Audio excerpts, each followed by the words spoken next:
Liquor king के नाम से जाने जाने वाले कारोबारी पोंटी चड्ढा और उनके भाई हरदीप की आज उनके फार्म हाउस पर फायरिंग में मौत हो गई। हालांकि पुलिस अभी शुरुआती जांच ही कर रही है, लेकिन माना जा रहा है कि संपत्ति को लेकर दोनों भाइयों का झगड़ा उनकी मौत का कारण बना।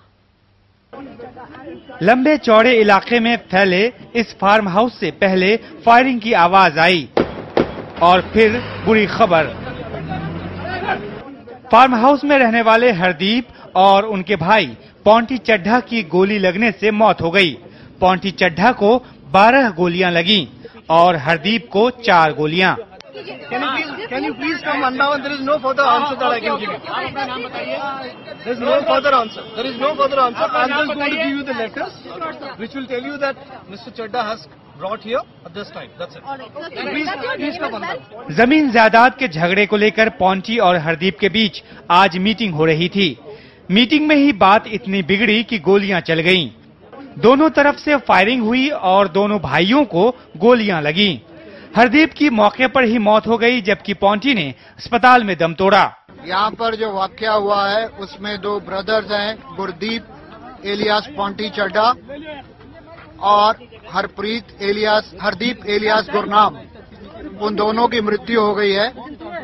इनके बीच में कोई पुराना डिस्प्यूट चल रहा था, जिसकी हम लोग मर्डर का मुकदमा दर्ज करके फर्दर इन्वेस्टिगेशन कर रहे हैं। इनके फादर के देहांत के बाद दोनों भाइयों में जो बिजनेसेस हैं और जो प्रॉपर्टीज हैं, उन सारी चीजों का आपस में बंटवारा होना था। आज ये दुर्घटना जो घटी है, मुझे लगता है कहीं ना कहीं इन सब चीजों का उसमें एक कंट्रीब्यूशन है।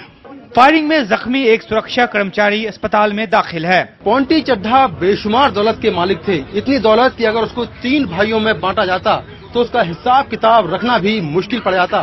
पोंटी चड्ढा की जिंदगी का सफर दौलत के लिए शुरू हुआ और दौलत के लिए ही खत्म हो गया। पोंटी के पिता ने कारोबार की शुरुआत कच्ची शराब की दुकान के बाहर तली मछलियां बेचने से की थी।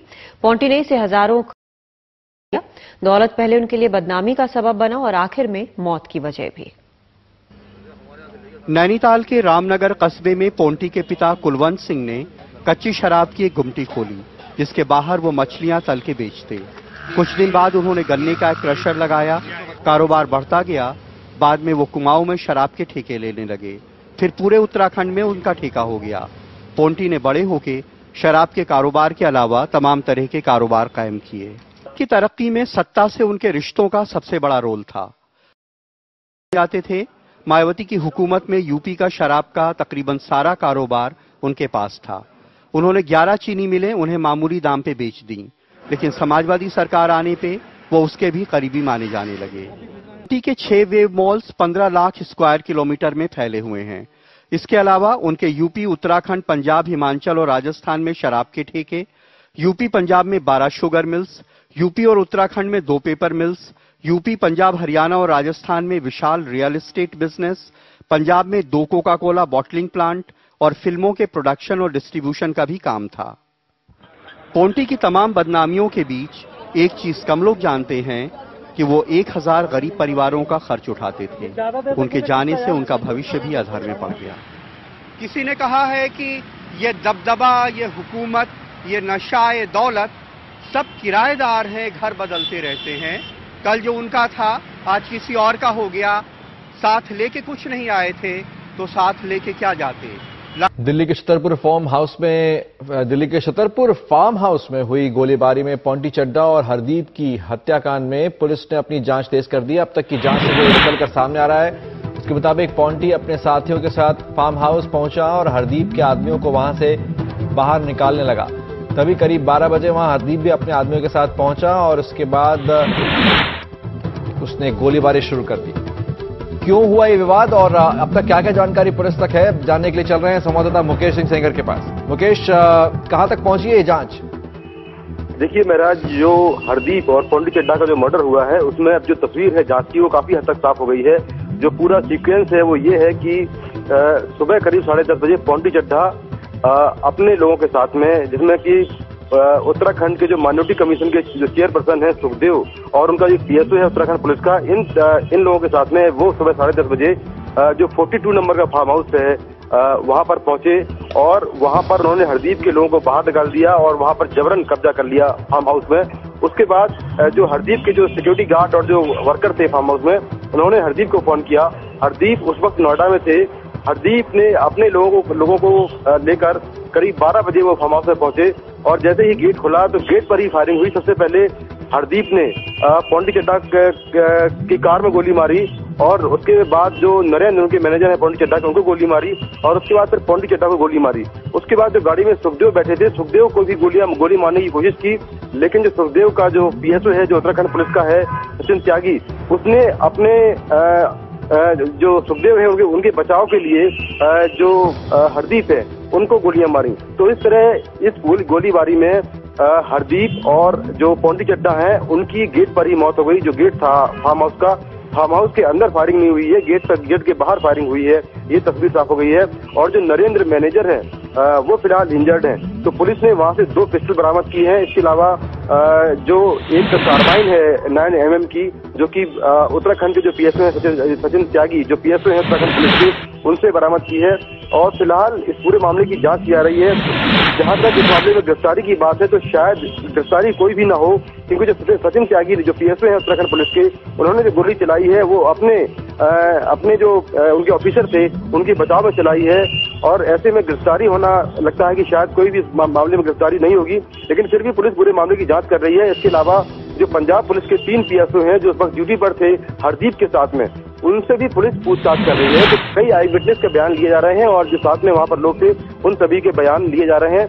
इसके साथ ही जो सीसीटीवी फुटेज है आसपास की जगहों का, फार्म हाउस के अंदर और बाहर का, उसको भी पुलिस देख रही है, लेकिन अभी तक कुछ साफ नहीं हो पाया कि सीसीटीवी फुटेज में पुलिस को कुछ दिख रहा है या नहीं दिख पाया है। तो इन तमाम एंगलों से पुलिस जांच कर रही है और तस्वीर जो है पूरे मामले की वो काफी हद तक साफ हो गई है। जी, तो हैरान कर देने वाला पोंटी चड्ढा और हरदीप हत्याकांड, जिसमें दोनों भाइयों ने एक तरह से एक दूसरे पर हमला किया, जिसमें गार्ड की गोली भी लगी है और दोनों की मौत हो गई इस फार्म हाउस के बाहर। जानकारी दे रहे हैं मुकेश सिंह सेंगर, जो हर डिटेल जो अब तक पुलिस को साफ हुआ है वो हमें बता रहे थे। दरअसल पोंटी चड्ढा की जिंदगी का सफर दौलत के लिए शुरू हुआ और दौलत के लिए ही खत्म हुआ है। पोंटी के पिता ने कारोबार की शुरुआत कच्ची शराब की दुकान के बाहर तली हुई मछलियां बेचने से की थी। पोंटी ने इसे हजारों करोड़ का साम्राज्य बना दिया। दौलत पहले उनके लिए बदनामी का सबब बना और आखिर मौत की वजह भी। नैनीताल के रामनगर कस्बे में पोंटी के पिता कुलवंत सिंह ने कच्ची शराब की एक गुमटी खोली, जिसके बाहर वो मछलियां तल के बेचते। कुछ दिन बाद उन्होंने गन्ने का क्रशर लगाया। कारोबार बढ़ता गया। बाद में वो कुमाऊं में शराब के ठेके लेने लगे। फिर पूरे उत्तराखंड में उनका ठेका हो गया। पोंटी ने बड़े होके शराब के कारोबार के अलावा तमाम तरह के कारोबार कायम किए। तो इस तरह से इनका कोई बैकग्राउंड कोई बहुत अच्छा या बहुत इंडस्ट्रियलिस्ट परिवार से नहीं था, लेकिन बाद में तो ये एक इतना बड़ा नाम प्रदेश के उसमें हुए कि हर आदमी ये जानता था कि भाई पोंटी चड्ढा हर बिजनेस में उनका हाथ है। पोंटी की तरक्की में सत्ता से उनके रिश्तों का सबसे बड़ा रोल था। पोंटी मायावती के करीबी माने जाते थे। मायावती की हुकूमत में यूपी का शराब का तकरीबन सारा कारोबार उनके पास था। उन्हें मामूली दाम पे बेच दी, लेकिन समाजवादी सरकार आने पे वो उसके भी करीबी माने जाने लगे। वरना इनका बिजनेस ही उस पर आधारित है कि जो भी पावर्स दैट बी है उनका साथ इनको पूरी तौर पर मिले। तो चाहे मुलायम सिंह की पहले सरकारें रही हों, कांग्रेस के नेताओं से इनकी निकटता रही है, फिर मायावती सरकार में तो खैर ये ऑलमोस्ट एक तरह से इंडस्ट्रियलिस्ट के रूप में, रियल एस्टेट एजेंट के रूप में उभरे। पोंटी के 6 wave malls 15 lakh square kilometre में फैले हुए हैं। इसके अलावा उनके यूपी, उत्तराखंड, पंजाब, हिमाचल और राजस्थान में शराब के ठेके, यूपी पंजाब में 12 शुगर मिल्स, यूपी और उत्तराखंड में 2 paper mills, UP Punjab Haryana और राजस्थान में विशाल रियल एस्टेट बिजनेस, पंजाब में 2 कोका कोला बॉटलिंग प्लांट और फिल्मों के प्रोडक्शन और डिस्ट्रीब्यूशन का भी काम था। पोंटी की तमाम बदनामियों के बीच एक चीज कम लोग जानते हैं कि वो 1000 गरीब परिवारों का खर्च उठाते थे। उनके जाने से उनका भविष्य भी अधर में पड़ गया। किसी ने कहा है कि ये दबदबा, ये हुकूमत, ये नशा, ये दौलत सब किराएदार हैं, घर बदलते रहते हैं। कल जो उनका था आज किसी और का हो गया। साथ लेके कुछ नहीं आए थे तो साथ लेके क्या जाते। लखनऊ में कैमरामैन रमेश वर्मा के इंडिया। कारोबारी पोंटी चड्ढा और उनके भाई हरदीप के कत्ल की गुत्थी सुलझ गई है। कल अपने छतरपुर के फार्म हाउस में दोनों भाइयों के बीच गोलीबारी हुई। दोनों का अंतिम संस्कार भी कर दिया गया है। आइए जानते हैं कि आखिर क्यों और कैसे हुई दोनों भाइयों की मौत। जाने माने कारोबारी पोंटी चड्ढा और उसके भाई हरदीप का इतवार को पोस्टमार्टम दिल्ली के एम्स ट्रॉमा सेंटर में हुआ, लेकिन पोंटी का शव उसके फार्म हाउस पहुंचते ही पुलिस ने उसकी अंतिम यात्रा रोक दी। पुलिस की दलील थी कि पोंटी के शरीर में 3 गोलियां और अटकी हैं, जिसकी जानकारी एम्स के डॉक्टरों ने काफी देर से दी, इसलिए पोंटी का पोस्टमार्टम दोबारा करना पड़ेगा। इस पर पोंटी के घर वालों और पुलिस में काफी देर तक बहस हुई और आखिरकार पुलिस पोंटी के शव को दोबारा एम्स लेकर आ गई। वैसे पोंटी की मां को छोड़कर घर के सभी सदस्य चाहते थे कि दोनों भाइयों का दाह संस्कार अलग अलग हो।